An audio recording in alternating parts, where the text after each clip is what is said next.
Welcome to the Glendale Water and Power Commission meeting of January 12, 2009. May we have a roll call, Sheila? Commissioner Chan. Commissioner Ibrahimian. Present. Commissioner Foley. Present. Commissioner Miller. Present. Commissioner Yao. Present. And I understand today that we need to end the meeting by 5:30. Is that correct? So we will follow the agenda punctually. Our first item? First item is 1A, consider minutes of the December 1st meeting. And I believe, yes, Commissioner Yao has some comments. Yes, thank you, Mr. President. I made some revision, as I suggested to Sheila, on the last paragraph of the last page. And as if it's revised, then so move to approve. Is seconded? Seconded. All in favor, say aye. Aye. Any opposed? So carried. The minutes will be approved upon the change recommended by Commissioner Yao. Our next item? Item 2A, action item, election of officers, and motion to approve. All right. The nominations are now open. At issue is the election of a president and a secretary of the GWP Commission for the current year.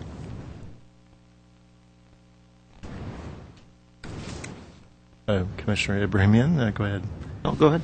Oh, any nominations? I would nominate Commissioner Yao to be the secretary of the commission. Do we need those nominations seconded? There's no need for a second, Okay. Mr. President. All right, thank you. The nominations for president?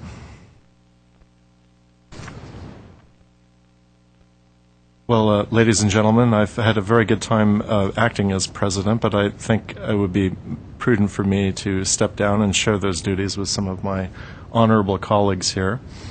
And in that spirit, I will nominate Commissioner Foley as president. With that, is there a motion for the nomination of Commissioner Yao as secretary and Commissioner Foley as president of the commission? So moved. And is there a second? Second. Okay. And The election is now concluded, I take it. the nominations are now closed. Unless there are any further Okay. nominations, the nominations are now The closed. nominations are closed. Okay, very good. We move on to the election then, right? Do you handle that part? I am new to this. Sheila, will you call for the vote? Commissioner Chan. Commissioner Ibrahimian. Yes to both nominations. Commissioner Foley. Yes. Commissioner Miller. I support the nominations. Commissioner Yao. Aye for both nominations. The motion carries. Oh, we now have a new president and a new secretary. I suppose I should step down at this point. And Commissioner Foley, you may take the place here. Name tag, sorry. Transfer Stay over. in this Stay, position. yeah, stay in this now. Okay, all right. Well, we'll stay in this position then. Let's move the gavel. All right, here you go. Congratulations. That works. So formal. My last and only time to bring it. All right. And I want to thank John, Commissioner Miller, for his last year of service, and I appreciate everything that you've done and the insight you've given us over the last year. Oh, thank you. Look forward to continuing to work with you. You're welcome. My ambition is to serve. Sheila, I guess next item. Item 3, oral communications.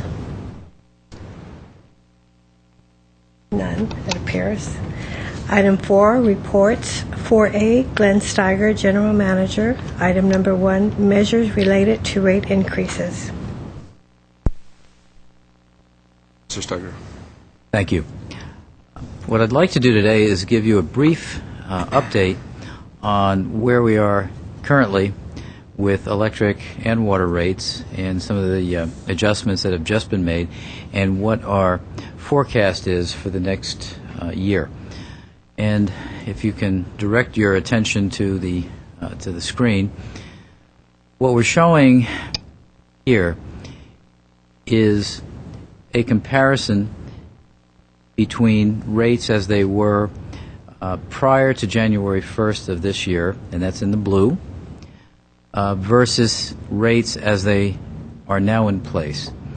And what you can see is that on the electric side, the base rates have not changed. There's been no change in base rate. The fuel adjustment has decreased from 7.18 to 6.21 cents per kilowatt hour as a result of a decrease in overall fuel costs and purchase power costs for GWP. Now, I would like to comment on the fuel adjustment.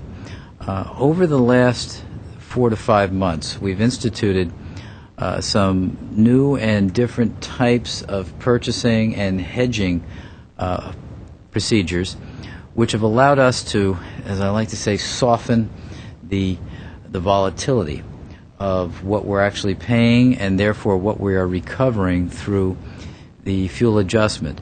So while we may see swings far greater than the adjustments in the fuel adjustment itself, we are softening that through a hedging program which we expect to create additional stability in our costs moving forward.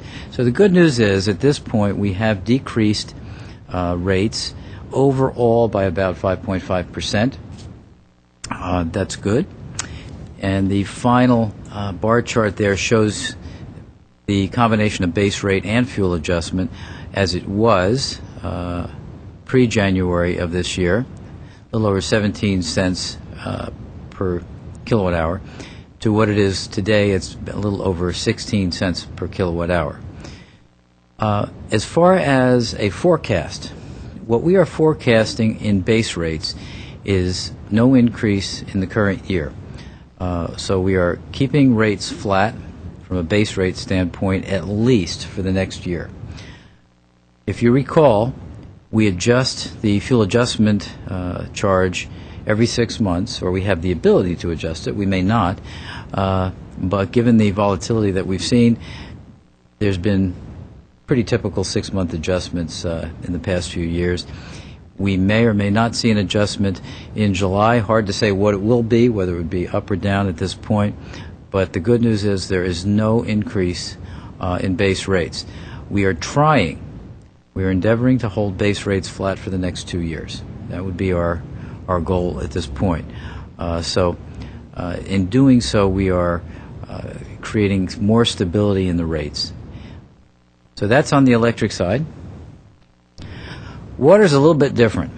Okay, you may recall that a year ago we came before the Commission and then ultimately City Council to recommend a series of base rate increases on the water charges, due primarily to investments needed to rebuild infrastructure, rebuild one of our reservoirs, and a number of capital improvements that are required for the water system.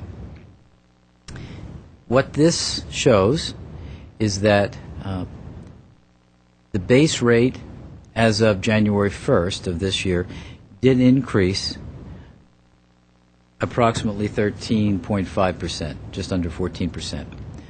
On the other hand, the adjustable rate water charge decreased.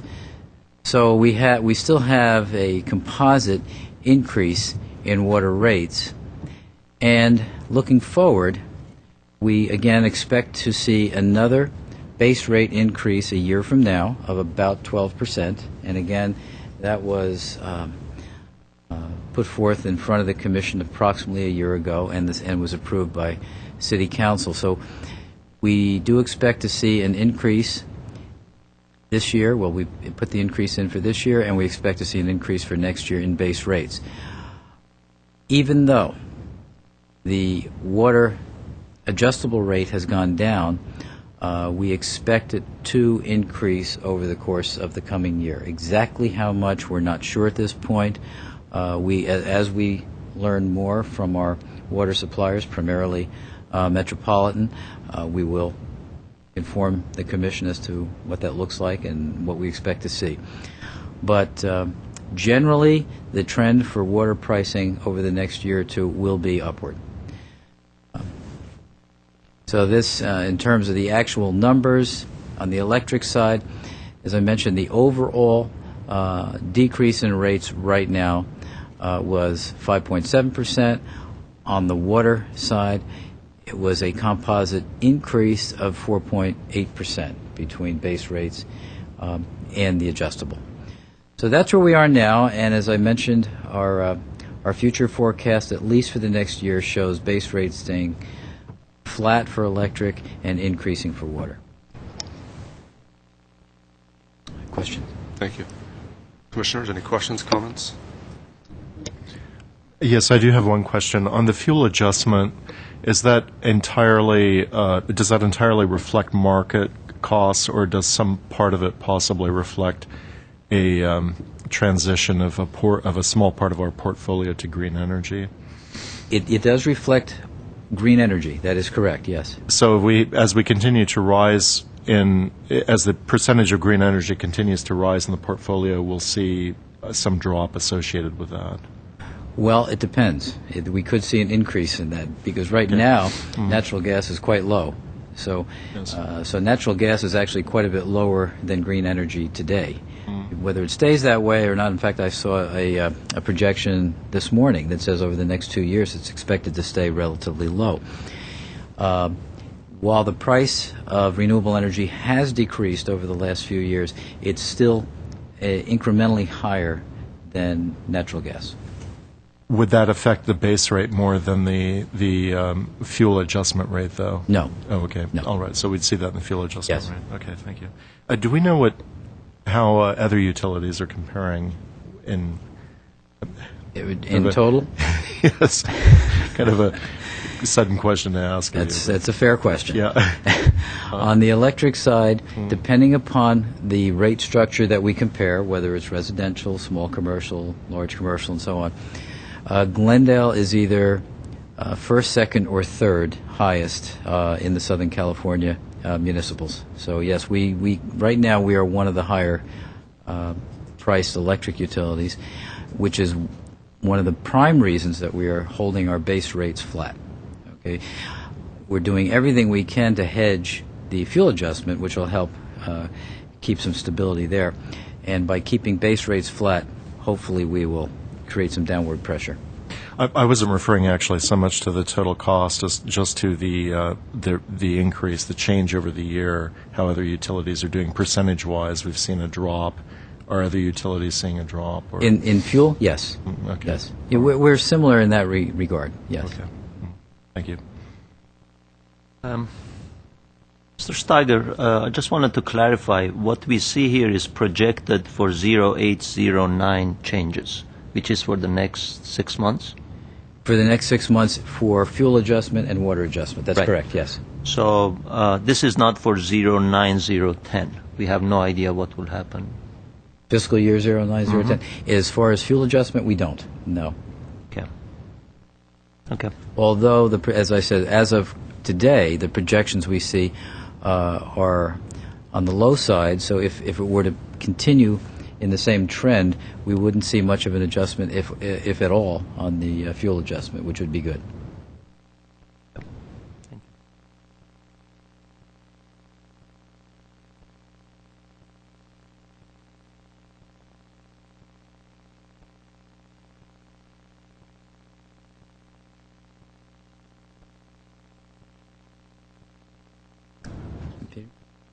Yeah, I'll let Peter explain that.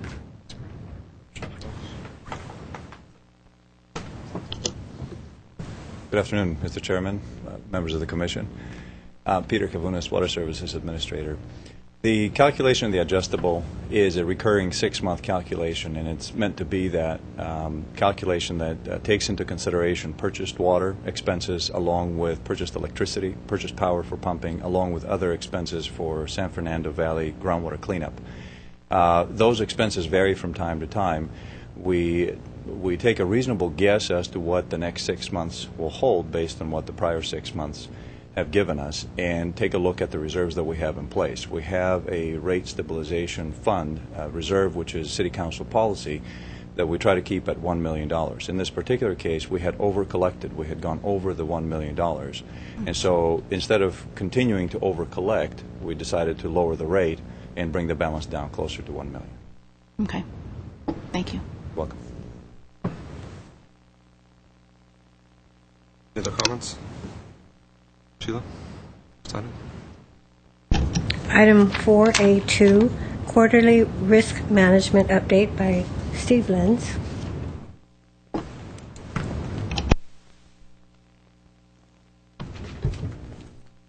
Congratulations, Mr. President. Thank you. Members of the Commission, Steve Lenz, Assistant General Manager for Supply. Got a couple reports for you tonight. The first one is on the status of our risk management reorganization, and I'm going to give you, I know we're a little time constrained today, so I'm going to give you kind of a 50,000-foot level overview of where we are with that effort, and then we can talk about coming back to you with some more detail. The first item actually ties into what you were just talking about with respect to fuel adjustment charge, and that area is hedging GWP's market exposure for retail supply, which is primarily in the fuel adjustment charge. In that area, we've signed a contract with the Energy Authority, who's a very well-known market participant in hedging, and they're working with us to put together kind of a cutting-edge hedging program so that we can take advantage of some of the lower prices that Mr. Steiger has mentioned, so that if we get into certain situations where prices relative to kind of the current price trend go down significantly, then we buy more at the low price to try to lock that in to keep that fuel adjustment charge down. The second area is counterparty credit risk, and you can imagine how difficult it is to keep track of the credit worthiness of all the counterparties in this market with all the credit craziness going on. And Glendale certainly doesn't have the type of staff in-house to take care of that. So one of the functions of a contract that we have with ACES, and I can't remember if the ACES agreement was brought to Commission or not, but ACES was hired as a second real-time dispatch group. Several years back, around 2000 to 2002, we did an audit, or the city did an audit of the risk management program that GDPP was participating in, and they had some recommendations. And a study by the Structure Group basically recommended that you really needed to have a separate real-time dispatch group to do marketing. And the reason for that is if there's an emergency and the dispatchers in Glendale that are responsible for liability have to respond to that emergency, they can't really be trading real time at the same time to try to take advantage of market opportunities. And I've actually seen this firsthand recently where I was in dispatch and an emergency happened while I was there, and you can see they had to devote all of their attention to getting the emergency taken care of and just really couldn't focus on marketing that energy. So we hired ACES to do the dispatch, but as part of that, we're using their expertise to basically keep a running list of creditworthy counterparties. And daily, our traders get that list, and they're not allowed to trade from anybody other than folks that are on that list. The third area is the audit recommended that we have a designated risk manager for the whole program. And even when the risk management policy was first adopted, a risk manager was kind of key to that policy. And with budget the way it is and staff levels the way they were, we weren't able to get that person on staff. So what we've done until we do get that person on staff is hire RMI, Risk Management Incorporated, who's a very well-known firm in risk management, and they're basically going to be acting as our in-house risk manager until we can actually hire our own in-house risk manager. And part of that includes overseeing all of our trades, overseeing the credit checks by ACES, and the hedging program by TEA.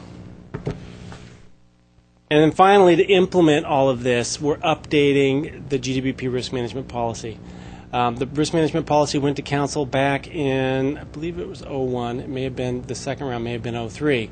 But we now need to update that, and some of the key updates include going from 18 months hedging to 36 months. Our existing policy allows us to look out 18 months, and if prices are really good, we lock in prices for 18 months. The industry standard's closer to 36 months. So we've, working with our consultants, decided that it made sense to at least have the option to go out that far. So that's one of the key changes to the risk management policy. The second one is we're putting some detail in the policy to re-enter the California ISO markets We haven't traded in the ISO market since the crisis in 2000, 2001. And it's changed a bit, but there's wholesale revenue to be made in those markets by selling ancillary services, our excess capacity, or maybe some transmission into the ISO market. And some new things that have come up, actually, with we've all felt the higher gas prices. And actually, back in 2000, we had a consultant who was pretty forward-looking tell us we should be hedging our gasoline. The city should be hedging their gasoline, and the city never got around to it. But now's another good opportunity. Prices are down. So we are adding gas and diesel products to the risk management policy so that we can work with the city to try to lock in some low prices on fuel as well for the city fleet. Another area is coal.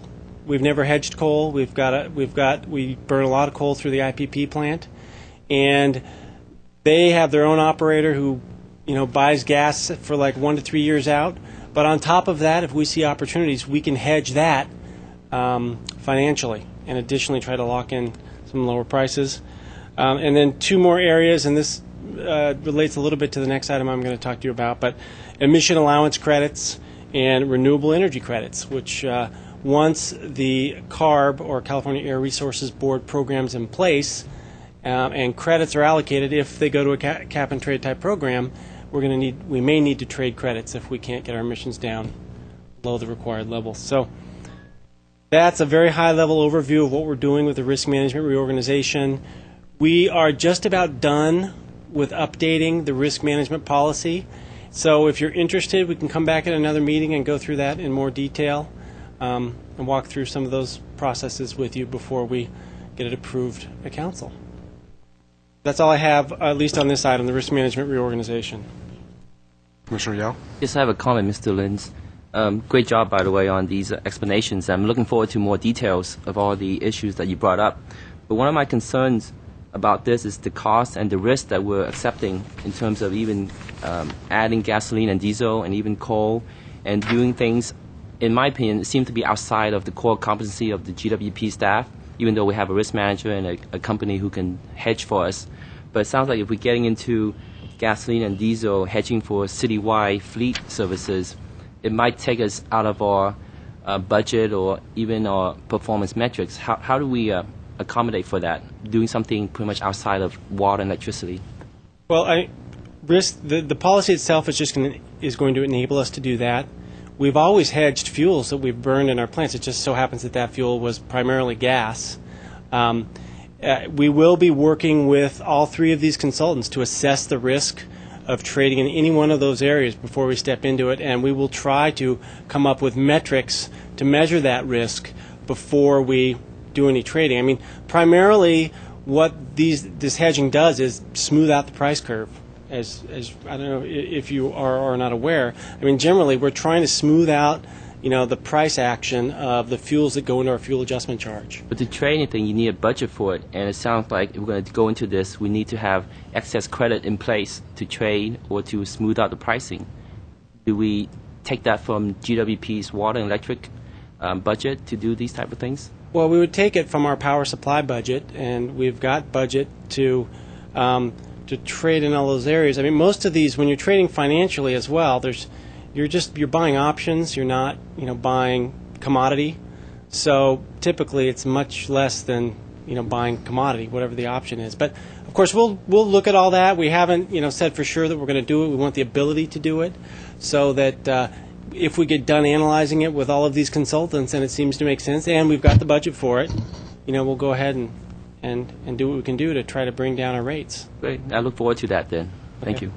You're welcome. Commissioner Miller? Yes, I just wanted to indicate I would like to hear about the risk management policy once it gets formulated fully. Okay, we'll do. When we're ready, we'll bring it back. You mentioned counterparties that you were evaluating, or that the contractor was evaluating the creditworthiness of. I assume those were ISOs, but then you mentioned that we had not been dealing with ISOs, so who were the counterparties? They're primarily private parties, Shell Power, Oh, Coral okay. Energy, anybody you can name, all the financials, Morgan Stanley, UBS, Okay. the list goes on, but it's primarily, the ISOs really aren't counterparties. They're pretty much just running the system. All right, okay. I see then. All right, thank you. Quick question for you on the creditworthiness. Is that something that we had done in the past, or is it just because of the economic times we now find it necessary to assess or use a third party to assess the creditworthiness of? Well, we always had kind of a list of counterparties that we were working from that we got through various parties that we were working with.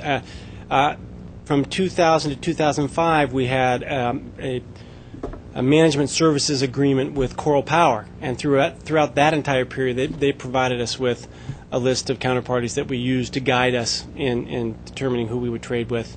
And since then, we've gotten those lists using internal staff and outside parties. But it wasn't until recently that started to change dramatically. I mean, we've had situations recently where their credit hadn't been downgraded, but all of a sudden you get a call from one of our consultants saying, "Hey, we're not trading with these guys anymore." Constellation comes to mind, where they were about to go bankrupt. All of a sudden, they were about to go bankrupt. Well, the rating agencies hadn't even gotten around to derating them. So the old days of waiting to see if their credit was derated just isn't working anymore because things are happening too fast. So we can't keep on top of that, and we're using these folks to do it for us. And one thing I want to add is that the hedging piece and the procurement piece occurs in our power supply area, in Steve's area. The risk management part of that occurs in our financial area. And we are in the process of hiring an assistant general manager of finance because we need the additional expertise and oversight because of just what Steve is talking about, because things are happening at a much higher level and quicker level than they ever had. So it's a balance. Energy risk management is a financial function. The power supply is a power supply function, and the two balance off each other. Thank you. Any other questions? This item? Item 4A3, AB 32. Mr. Lenz? President, members of the Commission, once again, I'm going to walk through kind of the status of AB 32 implementation. And this is short, but there's a lot of information here, so I'll try to kind of walk through step by step. First of all, in September of 2006, the state passed AB 32. The official title of AB 32 was the Global Warming Solutions Act of 2006. It basically mandates that we reduce our emissions, or California, the state of California, reduce its emissions to 1990 levels by 2020. The Air Resources Board was tasked with doing that and with coming up with a plan for achieving that goal. That plan's called the Proposed Scoping Plan. I'll call it the PSP, so I don't have to repeat that every time. But it was approved by ARB, the Air Resources Board, in December. And the recommendations in that plan that are relevant to us or to Glendale Water and Power are primarily energy efficiency programs, renewable portfolio standards, and million solar roofs. And in that plan, they looked at where all of the emissions came from in the state. And they determined that 23% of the emissions in the state of California come from the electricity sector. However, they decided that even though 23% came from the electricity sector, they were going to rely on the electricity sector to reduce about 27 to 30% of the emissions to get down to those 1990 levels. Just for your information, that the total reductions necessary to get down to 1990 levels is 169 million metric tons of CO2 equivalent gases. Just call them greenhouse gases, basically. And about 21.9 million of those 169 million is attributed to energy efficiency reductions. 21.3 million is attributed to the renewable portfolio standard, which they're calling for a 33% RPS by 2020, whereas our existing RPS is, I always flip these, it's 20% by 2017. I keep saying the opposite. So when you add those up, those three areas for the electricity sector, that's 45.2 million tons of reductions divided by the 169, you're at about 27%. But it's not an exact science. So if you apply, and I round it to 30%, if you apply that 30% to our current emissions, and our current emissions is about 600,000 tons, or 600,000 million metric tons of, not million, 600,000 tons, metric tons of GHG. We need to reduce to 431,000 tons of GHG. We can look at this on a spreadsheet with our current supply portfolio. And Commissioner Miller, you mentioned earlier, how do things offset each other? We can look at that, and we can pretty much replace all of our coal resources with renewable projects at about $110 per megawatt. Today, that's a good price. We're seeing some fire sales with the crisis that we're seeing some wind down as low as 60, 65. The question is, it's such an emergency that we don't know we'll be able to take advantage of those depending on financing and other things. But when you look at that portfolio and bring our emissions down 30% and layer in the 33% requirement, it surprisingly only has an impact of about 1 cent on our rate. And I had actually looked at, when I was looking at our current rates, I was looking at a range of around 12 to 16 cents. So I went down the middle and chose 14 cents to use as a base to calculate the percent impact of that 1 cent. So at 14 cents, it was 7%. Using the 16 cents that Glenn mentioned earlier as the system overall rate, that's 6.25%. To reach that 33% RPS by 2020. But that's not the only thing in the program. We've got the energy efficiency, the solar roof, the RPS. But in addition to that, they're proposing a cap and trade program to make up approximately 14 million metric tons of the 169 million metric ton reductions. And that's kind of a wild card because we don't know how they're going to allocate allowances, what the price will be. In the PSP, they actually estimate that the price is going to be around $10 for credits. If you calculate that $10 per credit, and that would be applied to the entire amount of emissions remaining. After you have reduced 1/3, the $10 would be applied to the remaining emissions. That would result in 0.34, basically 0.35 cents per kilowatt hour.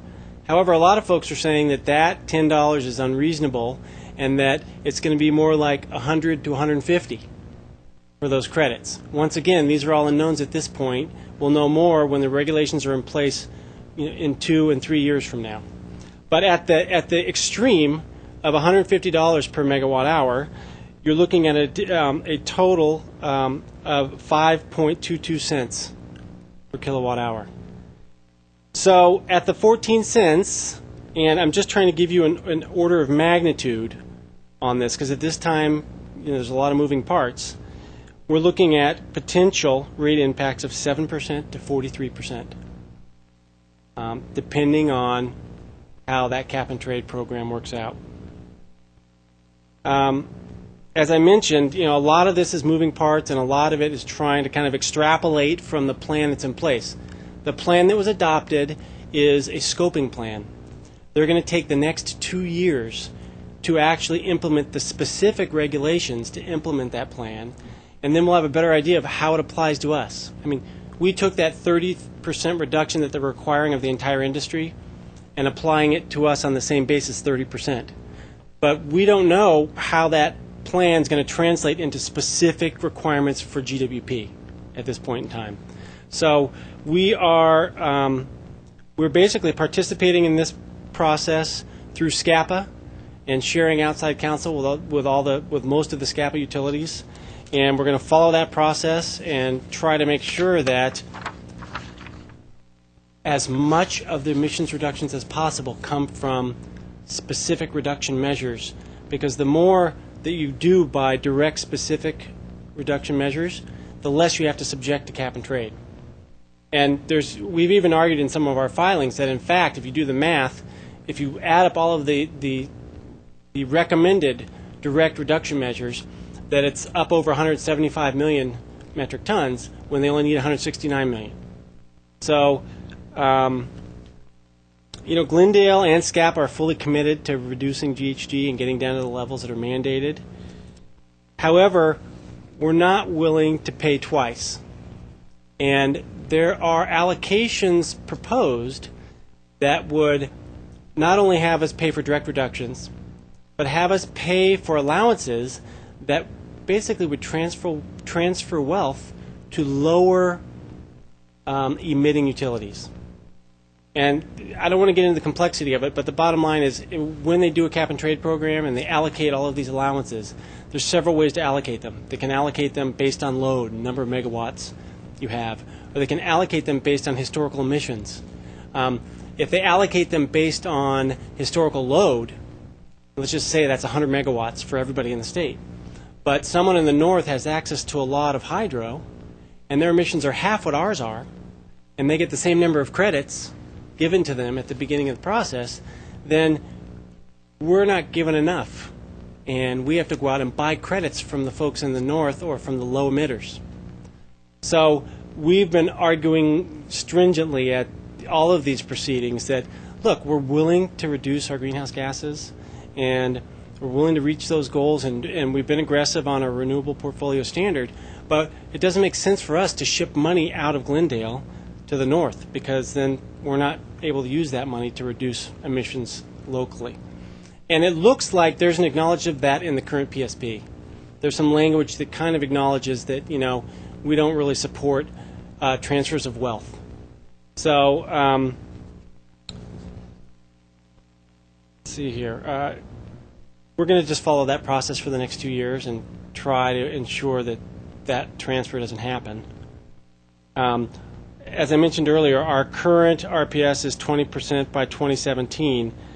However, 5% of that 20% is Hoover. And the state does not count large hydro towards our RPS. And they've got their arguments about it, but basically that it ruins the environment to put in large hydro. So we are currently at approximately 16, soon to go to 21% with the addition of some new wind. But if the state mandates that 33% against municipals like Glendale, we'll lose that 5% for the hydro. And in fact, November 17th, Arnold Schwarzenegger issued an executive order mandating a 33% renewable portfolio standard by 2020. That itself doesn't apply to us. But he basically has encouraged the legislature to enact legislation that will make it apply to the publicly owned utilities, they're called POUs. And there's currently 2 bills pending that do just that. AB 64 and SB 14 both put in either a 35 or 33% by 2020, and then AB 64 goes one step further to require 50% by 2035. On energy efficiency, you've heard a lot about that. GWP has a robust energy efficiency program. We've got all the PVC programs. We received our 4th straight CMUA award for one of our PVC demand-side management programs, the Cool Care Low-Income Refrigerator Exchange Program. Just to give you an idea of how successful that program's been, for fiscal 07-08, the energy savings from energy efficiency was 15,000 megawatt hours. And on a system-wide basis, that's about 1.3% of our load. So we've saved about 1.3% just from all of the PVC programs, demand-side management, all of the energy audits, and things like that. And then, I guess finally, I'll just say the specific regulations are very uncertain. At this time, we've got another 2 years. We've been actively involved, and I think we're even going to get more actively involved. We're currently lobbying and being involved on several fronts through SCAPA. But some cities like Los Angeles have their own lobbying group in addition to what SCAPA is doing. And I think the 3 cities, Burbank, Glendale, Pasadena, are talking about working with someone to do that type of more active participation in the legislative process. And we're actually having a meeting this week to talk to the city manager about that and all our colleagues at Burbank and Pasadena. So we're going to stay on top of it. As those regulations are developed, we'll get a little more clarity on what's actually going to happen and how it might specifically apply to Glendale. And as that happens, we'll come back, with some more detail and more information about how it might impact rates. Because, like I said, there's a lot of moving parts. I mean, if all of a sudden there's a 33% mandate in California for everybody, who knows what that proxy for the price of renewable projects will go to. I mean, we're using 110. Who knows what it'll go to, if there's all of a sudden increased demand for those projects on the market with that type of mandate. I mean, I know it's a lot, but I'll answer any questions you have. Commissioner Yao? Thank you, Mr. President. Mr. Lins, thank you for that quick update on AB 32. But one thing you didn't mention was early action credits. I mean, are we doing anything to maybe get compensated for that? If it does, then when it gets adopted? Well, I mean, even early action is controversial in itself. We had some folks in the process arguing that, hey, we put hydro in, 25 years ago. That's early action. Our lawyer's opinion is that early action is anything that was done after the date of enactment of AB 32, which was 06. So we are looking at that. We're trying to get credit where we can. Of course, we are moving forward with our renewable portfolio standard and all of our renewable projects. I mean, we're adding wind. We're participating at SCAPA and looking at somewhere over 50 projects right now: wind, geothermal, solar, Ice Bear. I don't know if you guys have heard about Ice Bear, but they basically freeze the ice at night and then use it during the day the next day. It's kind of a way to shift load from low price, from peak to off peak, or from off peak to peak.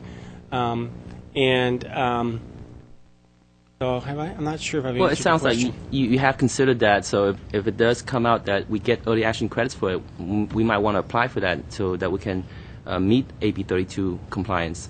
But the other thing is, I don't think you mentioned anything about transmission, because one of the critical pieces in the state getting renewable power to locally is transmission lines, and I don't think we have enough of that. So are we making a push to maybe build out transmission to bring in renewable power? And that's one argument we can make by having 33% by 2020. That's a very high, lofty goal, but if we can't get it here, then we can't really meet it. And I'll let Mr. Steiger comment on GreenPath after I make just a quick comment, but transmission's a problem. Yeah. We're trying to find projects that can utilize our existing transmission.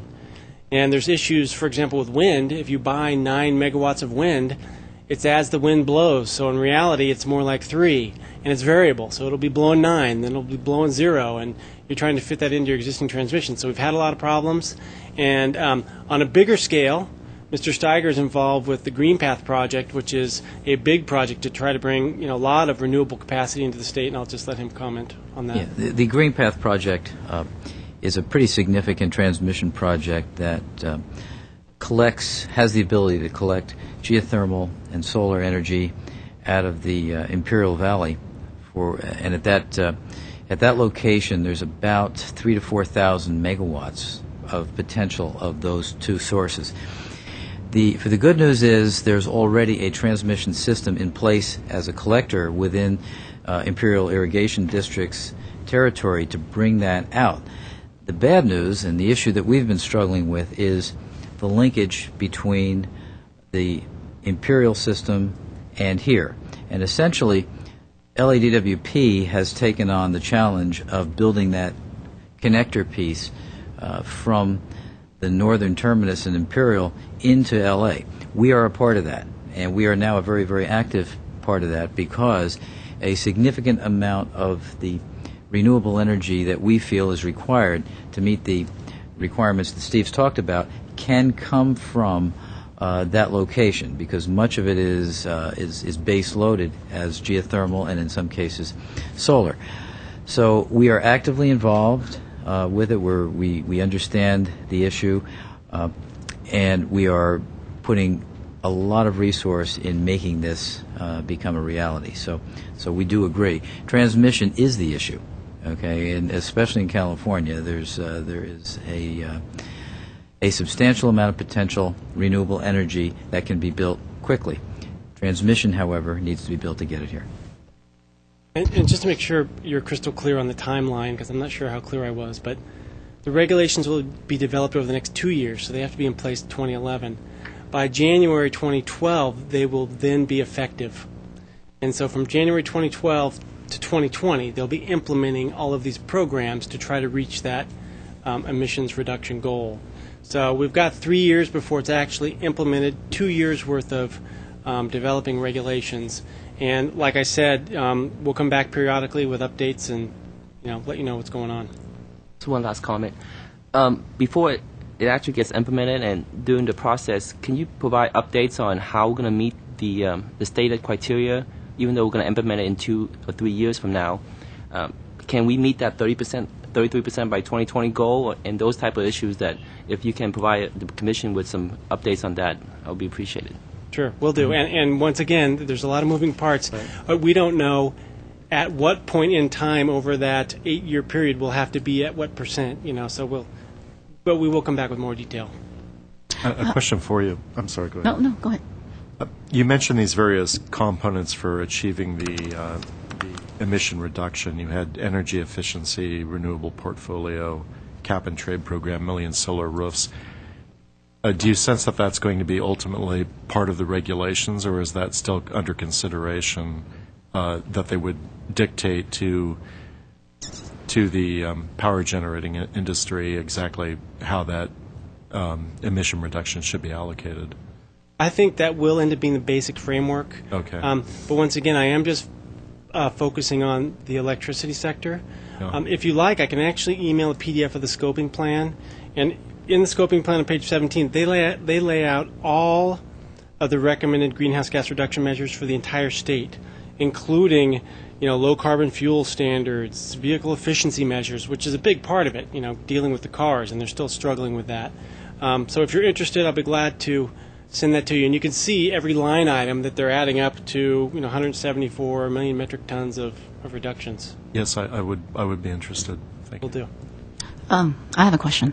You mentioned that at the current time we have 600,000 metric ton greenhouse gas emission, and the goal is to reduce it by 30%. And if we can't, what is our total financial exposure? Well, that's actually part of that range that includes a lot of variability.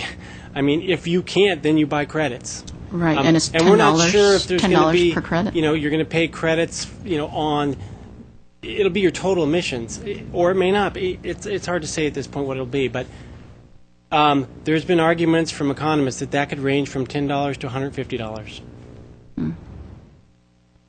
Per credit. And hence the order of magnitude range of somewhere around 6% to all the way up to 43% of potential rate impact. And we're just not going to know until we get a clearer idea of specifically what they're going to do with cap and trade and how they're going to allocate allowances and whether they're going to allocate based on emissions or load. And there's just a lot to be sorted out through the regulation process. Okay. But the bottom line is if you couldn't meet your reduction, you'd have to buy credits and at some price. Whatever that price is, we're not quite sure now. Okay. A couple quick questions for you. As of 2012, that's when we expect this to actually be implemented, correct? Correct. So thereafter, as it's currently proposed, will we have certain percentages that we must meet every year, every 2 years, so it'll be an increased level of percentage? That's what I was alluding to earlier. We're not quite sure how the emissions will ramp down, basically. Typically with a pure cap and trade program, they'll say, okay, on year one, here's the total amount of emissions for this year. Everybody, here's an allocation of emissions. And then at the end of the year, the next year, they ratchet it down and they issue out less, allowances. But this is going to be kind of a hybrid combination of cap and trade and direct reduction measures. And we don't yet know, for example, the 33% by 2020. We don't know if it's going to be X percent by 2012, X percent by 2015, X percent by 2018. Right now, we're clear it's going to be 33% by 2020. And unfortunately, it does look like the state's going to enact something that mandates it against us as well.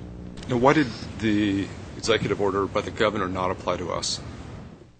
Because currently, there's no jurisdiction over the munis. There's no legislation that gives the state jurisdiction over the municipal utilities with respect to renewable portfolio standard. In fact, there's current law that says that the renewable portfolio standard is up to our city council, and they get to come up with a program and decide what the percentage is and what the goal is and what year, and that's exactly what we have. So it would be a change to current law, and as I mentioned, the Constitution of the state of California allows them to submit us to jurisdiction. They just haven't done it yet. And so I think basically that's what these two bills are, is their attempts to start to subject us to jurisdiction on that program. And I understand where they're coming from. They're trying to do this for the whole state, and they think everyone should be subjected to the same standard. And one final question with regard to the historic load versus the historic emissions and what is looked at to assess what we must comply with. Has Glendale made an assessment of which is more beneficial to us? Or from our standpoint, would we rather the state look at load versus emission? Yes. Well, we call ourselves the coal utilities, you know? We've got the black coal patch on our foreheads, you know. The folks in the South, for the most part, rely more heavily on coal because it's historical circumstances. At the time, we had to go find energy, and the only thing that was close nearby that was close to being economic was all these coal plants like IPP and San Juan and some of the other plants. The utilities in the north had a lot of hydro nearby, so they got all the zero-emission hydro. So if they allocate on the basis of emissions, once again, assuming there's a cap-and-trade program at all, we'll get more allocation because we have higher emissions. If they allocate based on load, well, then everybody gets the same allocation, even though we have more emissions. So we're in a tougher spot. Is there any indication as to which way they're leaning? Well, the one thing they indicated in the PSP was that, in so many words, they're proposed to wealth transfers. So to me, that indicates that if there's an allocation, that at least initially, it'll be based on emissions. And then there's several proposals for how quickly that allocation goes down to zero, either 5 years or 20 years, and all sorts of different glide paths that people have proposed to reduce that allocation. Thank you. One question, one final one. Mr. Lintz, I'd like to get your thoughts on maybe a preemptive strike from a federal level, because, with new Obama administration, he might do something with climate change, so that might preempt any state legislations. What is your thoughts on the likelihood of that happening and what happens then? Well, I think kind of the consensus opinion before President-elect Obama was elected was that they expected the federal government to do something within 5 years, and they expected there to be some attempt to preempt the state. We really just don't know now. Everyone's trying to assess what Obama's going to do. I personally have seen, the only comments I've seen or heard of was Obama directly saying that he thought that California was the model. I heard him talking about energy and saying California was the model. So at this point, we don't know. We're going to continue to assess. Once he's in office, we'll get a better idea what they're going to do. But at this point, we just really don't know what they're going to do, whether it's an RPS or cap and trade. Before Obama, it seemed to be going cap and trade. Now it seems like it might be headed more towards some sort of RPS, but that's even less certain than the process I described to you. One thing to keep in mind is, within the country right now, there are two major initiatives. There's the one that we're talking about here, which, while it's California-specific, we are now part of the Western Climate Initiative, which are the Western states, which is a better way to do this so that there's more of an equality in terms of initiatives of emissions throughout the Western states. The Northeastern also has RGGI, or the Regional Greenhouse Gas Initiative, which does basically the same thing. So the country has two significant processes in place to address greenhouse gas. Most likely, a federal process will look at those to try to smooth out the differences between them and utilize that for a national policy. Any other comments? Sheila, next item. Thank you. Item 4B, electric reliability indices.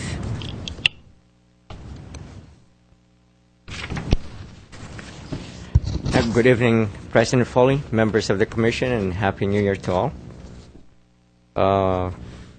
For the month of December, we had 4 major outages. 2 of those were caused by a distribution transformer failure. One by Mylar balloon, again our favorite subject, and one that we weren't able to determine what the cause was.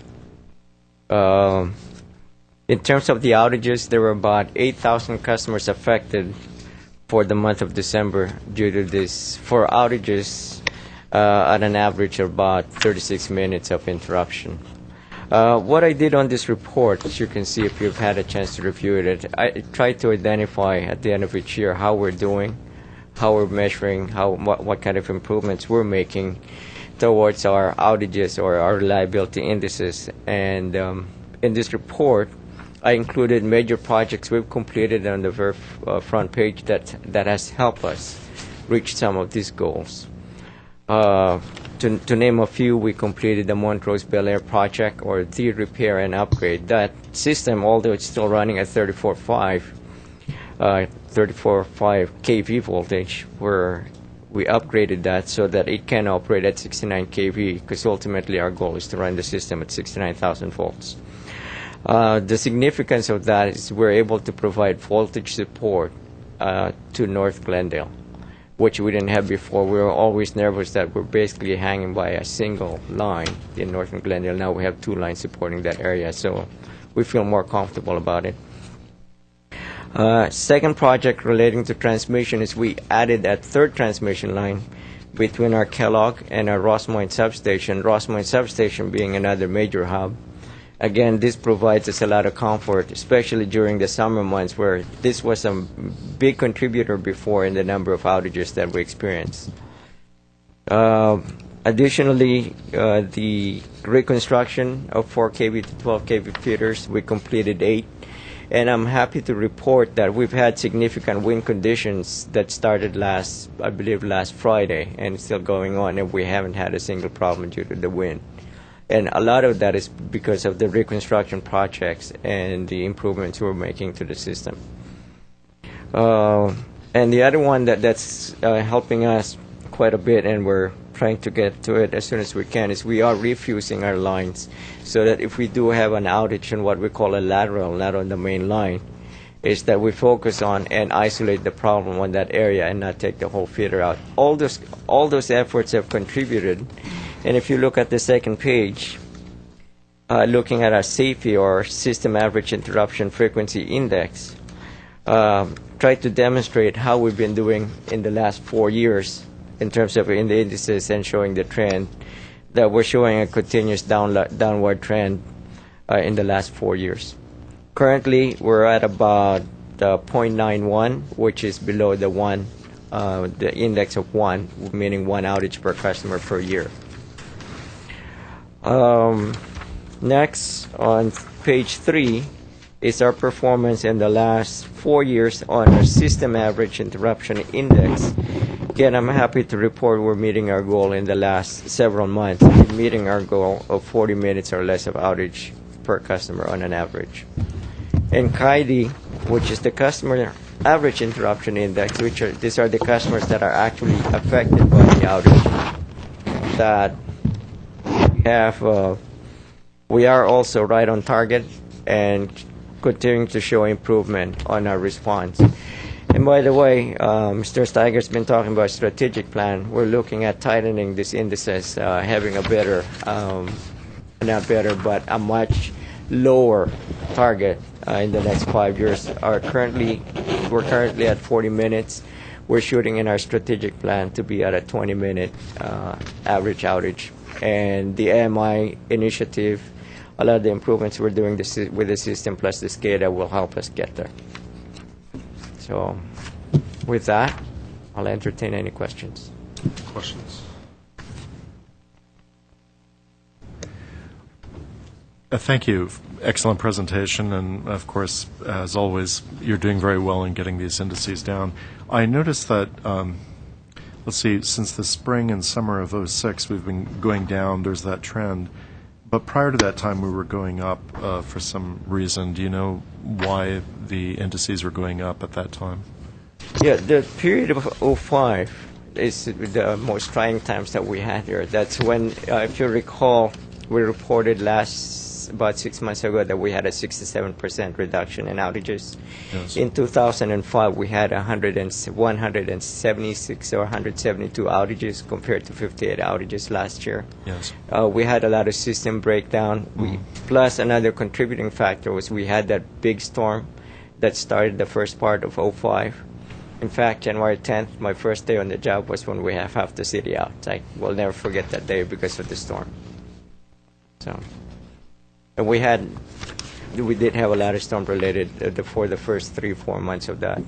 Was it a function then of the weather, or was presumably the condition of the infrastructure made it more susceptible as well? It's a condition of the infrastructure. Okay. If you recall, our maintenance program fell behind because Yes. of the deregulation, and starting from that year on, we started getting caught up. And you've had extensive capital improvements since then in terms of the conversion to higher voltage system, right? That's correct. Okay. Including conversion plus all the projects we've done, we've spent since '05, we've spent close to $46 million in system improvements. Okay. And it's paying off. Okay. Thank you. Any other comments or questions? Just a quick comment. I think under your leadership, Mr. Bragg, the goals has been decreasing, and that's all due to a tremendous effort by you. And I just found this connections piece where you've been with GWP for 5 years. So I think during that 5-year period, it might have been because of your leadership that the indices have been going down. So I just want to congratulate you on your 5 years of service with GWP. Is that correct? Thank you. Yes. But it's not just me, it's a whole team effort. Right, It really is the right. staff. They really believe in it and they support it. I want to congratulate you as well, and I have a question. Do you plan on dropping these goals even further? Do you? Yes. Do you plan on? Yes. Yes. Like I stated, the outage indices, we're going to shoot for 20 minutes in the next 5 years instead of 40 minutes. Oh, okay, half. You said that was part of the strategic plan. That's correct. Okay. And presumably we'll be seeing that strategic plan before too long. Next month, next meeting. Definitely. Yes. Thank you. Thank you very much. Thank you. Next item. Item 4C, Customer and Support Services, Report Number 1, Water Conservation Update. Mr. President, members of Commission, hello, my name is Atina Hartounin, and I'm the Public Benefits Coordinator. We have a bit of good news on the water conservation front. Our water production was down 8.2% for the month of November, as you could see from the production chart that was distributed. And for the month of December, it was down 13%. So we are continuing to promote water conservation at this time. We have our first Water Conservation 101 class coming up this Thursday at 6:30 p.m. in the Perkins lobby. We have customers signed up to learn about how to conserve water when landscaping, how to set and adjust their sprinklers, and read their water meters. And we will have more classes like this similar in the future as we see how the first one goes. With that said, we have also developed a new brochure, Learn How to Read Your Water Meter, which we distributed to you before the meeting. This will be distributed at the class as well, and we have been displaying them at different city offices as well as our GWP counters. And it helps customers learn how to read their water meter and if they want to set a water goal for their household.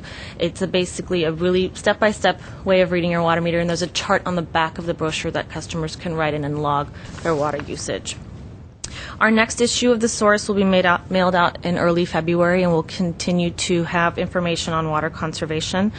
And at the last meeting, you had asked about the MWD's Cash for Grass program. We have been speaking to MWD, and that program is currently on hold because of state funding. They are not releasing any grants for the program at the moment. It is ready to go, where it offers $1 per square foot to customers if they remove irrigated turf and replace it with California natives, and also update their irrigation system to accommodate the new plants. We will know we don't know when the state will release the funding, but we will continue to follow up with Metropolitan and definitely get on board with this program.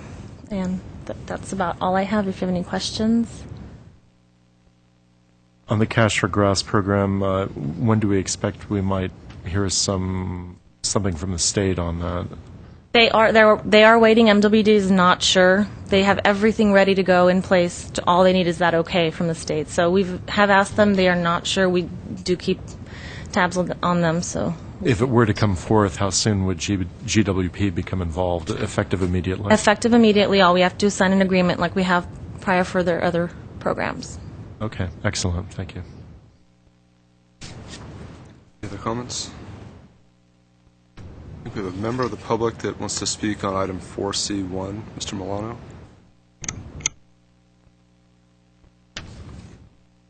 Good afternoon, Chairman Foley. Congratulations. My name is Herbert Milano, members of the GWP Commission and staff. I would like to address you once again with regard to my hope that you will have some type of performance measures with regard to all of the various different plans on water conservation. As you know, I've admired for a long time the way the electric utility has reported to you on the reductions on the number of power outages, their targets, their methods, their identification of them. And it is my hope that for each one of these programs that were just presented to you, that we have at least a target as to how you would expect that to impact water conservation. If we're going to have construction on community gardens that are low water, how many gallons of water do we expect this to impact in terms of the reductions overall in Glendale? If we're going to have a certain number of classes for the general public, how many persons do you expect to attend, and what would be the impact in terms of number of gallons saved? I think that unless we are continually asking ourselves what is the outcome, what is the measure that we're going to use, we won't be able to really evaluate whether all of these programs and the costs associated with them are really bearing any fruit. So it is my hope that in future months we get a result, or that you ask for the type of results with regard to the expectations that we have for each one of these programs. I know that programs that teach individuals how to read a meter may not necessarily be very practical for individuals who are going to be having difficult access to those meters in the first place. And so it will be interesting to find out, how do you measure this program? How many people do you expect to be involved? And if they do get involved and identified, are we able to then figure out if this actually had any results that are measurable? It is my hope that future programs like this do state it in a manner that it's a little bit more relevant for us who actually do watch the process. Thank you. Questions or comments? Yes, I would like to make a comment. In terms of the power system measurements that we heard Mr. Abweg present, those relate to reliability, and they're more or less specific to the community. Whereas with the measurements that we're dealing with in the water system that were just reported, those deal with water supply, and thus are regional. We do have measurements for water supply, and of course they're indicated here by this graph that was passed out. So I don't think it would be fair to say that we don't have measurements. If we don't reach the goal through voluntary conservation, there's other methods we can use. We can go to mandatory conservation if that's the need. But if we do that, it has to be done regionally. It's not something that Glendale really should do unilaterally. And I think that's important for the audience to understand. So that's my main comment. Thank you. Sheila, next item. Report number 2 under Customer and Support Services, Economic Effect on Credit and Collections.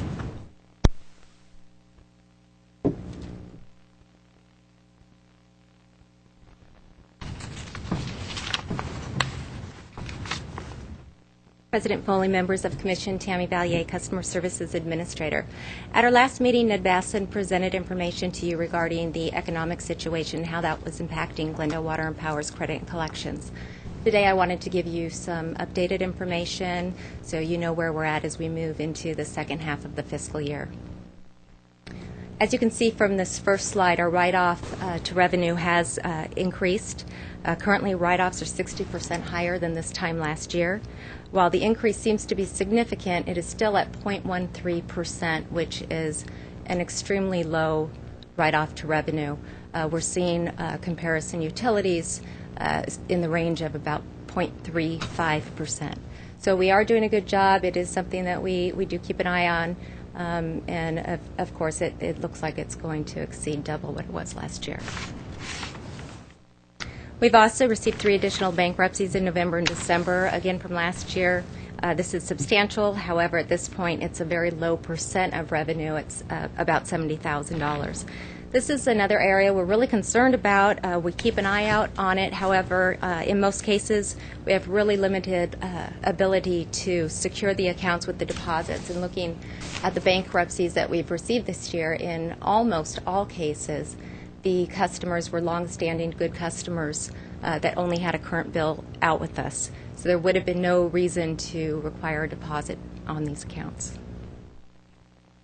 A question from the last meeting, I thought I would just review our deposit policy with you. We do require deposits when warranted. We require our customers to complete an application so we know who it is we're doing business with. We actually verify personal identifying information with Experian, so we know that the name and the Social Security number belong to one another. We also try and predict what type of delinquency we might encounter, and through that we access Experian and we get a credit score for our customers. That's for our new customers. As far as existing customers, if they've been a customer of the City of Glendale and they have a good payment record with us, we won't require a deposit. And if it's an active customer that is continually delinquent with many late notices, for example, or they've been disconnected for non-payment, then of course they have to secure their account with a deposit. We deposit about 43% of our new customers. That really ranges between utilities. We see some utilities that only deposit about 20% of their customers. Some utilities, primarily those that are in college towns where there's a lot of turnover, some of those utilities deposit about 80% of their customers. So the average seems to be about 51%. Our customer contacts have drastically been impacted as well. In December, we received 50% more phone calls than last year. The majority of these calls were for payment extensions. This obviously has had a large impact to our service level, where our goal is to answer 80% of our calls within 30 seconds. The month of December, we only met that goal by 58% of our phone calls in 30 seconds. An even higher increase we've seen at our front counter, 71% increase from last year. These are primarily customers seeking assistance with our PBC low-income programs. We've also seen an increase in active customer delinquency with a higher percentage of reminder notices and final notices. Well, that's a brief look at some of the issues we're closely monitoring and dealing with. I'm happy to answer any questions. Quick question for you. Of the people that come in to request extensions on their payments, what percentage are granted? Have a number like that? You know, I don't have that actual number, but I can tell you that in most cases we do. Where we tend to decline a payment arrangement is when we have maybe several non-sufficient fund checks, or we have several payment extensions that have not been kept in the past. And the increase in the percentage of requests for extensions, is that individuals versus businesses? Has that been broken down? Do we know? That hasn't been broken down, but overall it was 44% increase in December. Thank you. Very significant. Ms. Valier, for the next 6 months before the end of the fiscal year, what are we projecting in terms of the impact to the next 6 months? Are you staffing up more to deal with the crisis that people are coming in more, calling in more, or are we just utilizing our existing staff to handle the cases? Right now our priority really has been to have our current staffing levels filled. We have experiences, you know, I've brought this to the Commission several times, a very high turnover. We currently have three vacancies right now. We have 2 employees on extended leave. We did bring in some new employees that are working out great. We have some more that are in the queue. as far as staffing up, it's very difficult because it truly is about a 6-month training curve. And so we're really trying to analyze what it is we can do, and the city is also experiencing a hiring freeze, and we have some budget restrictions. So we're doing the best we can, but we also don't want to overstaff in case this is a bubble. So we're trying to manage that as best we can. Okay, yeah, thanks for letting us know. We know that when you come back with some goals, we won't be surprised by it. That's all. Thank you. Does GWP have any ability to have temporary staffing used while you're waiting to fill positions permanently? We have used temporary staffing in the past. We've had some successful and some not successful.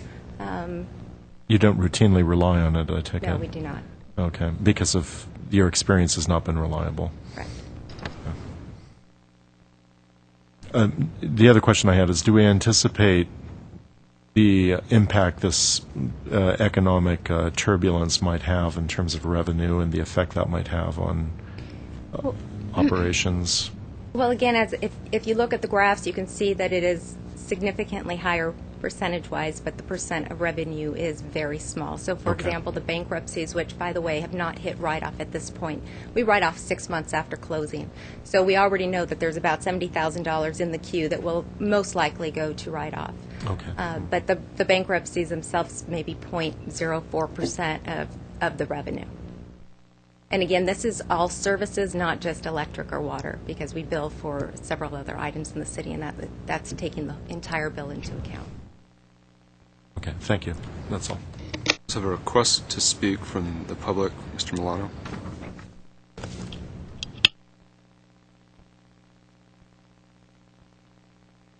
Chairman Foley, members of the Commission, my name is Herbert Milano.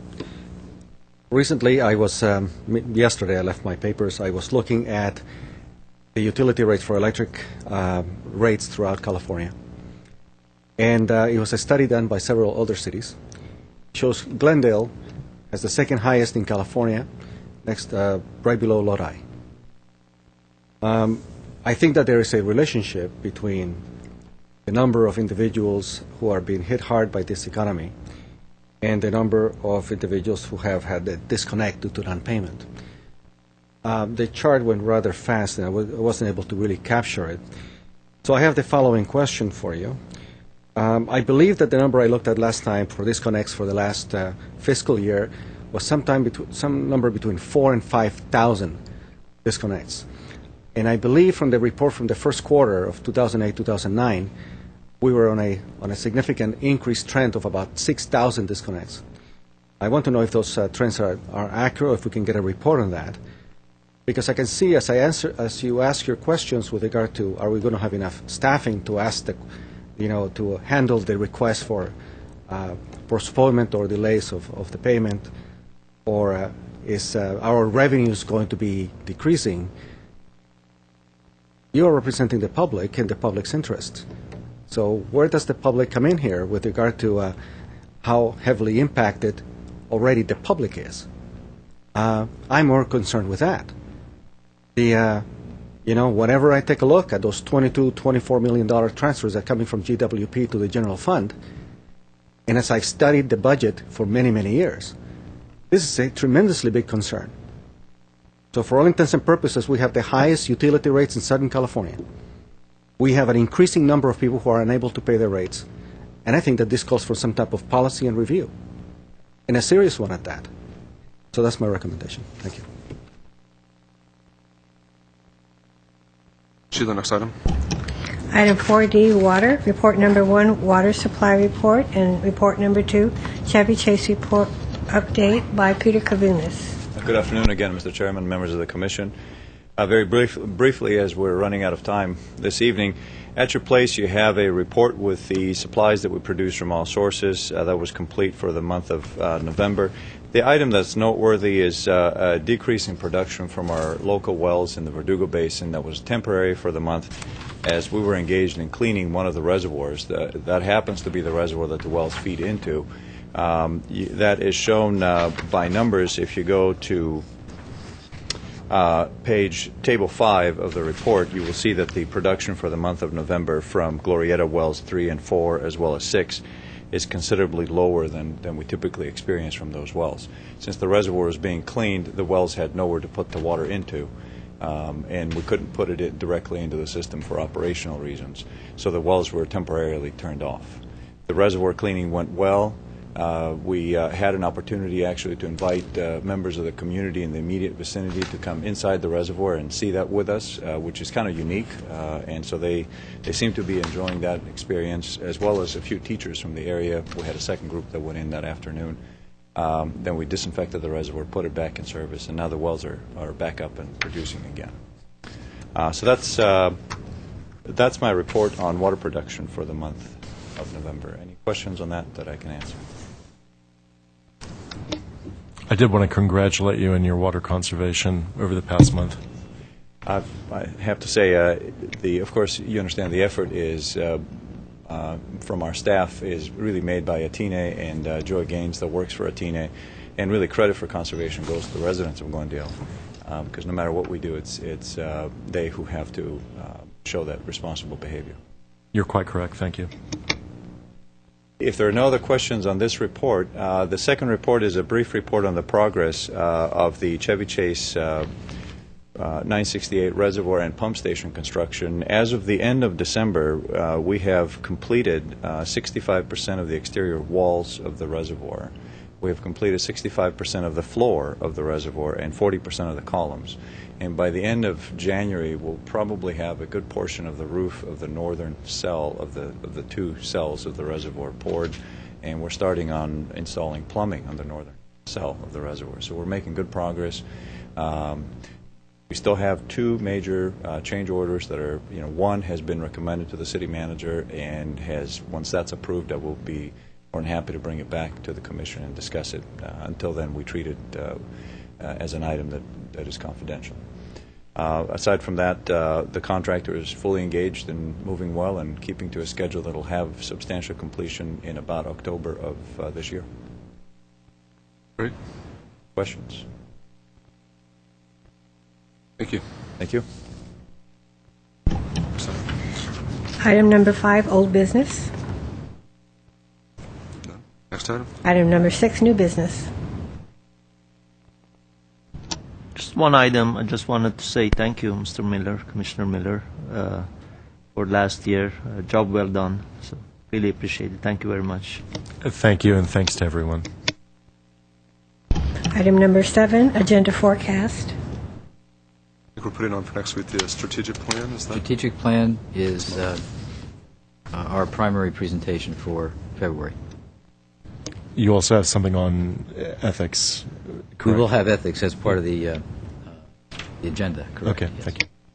And then the risk management policy update, we expect that next month or in March? I would say March for that.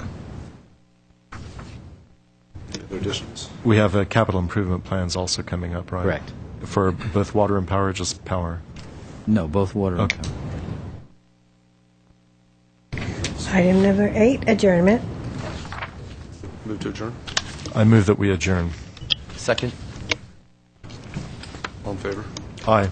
Aye. Aye. Thanks, everyone. We'll see you on February 2nd, 2009.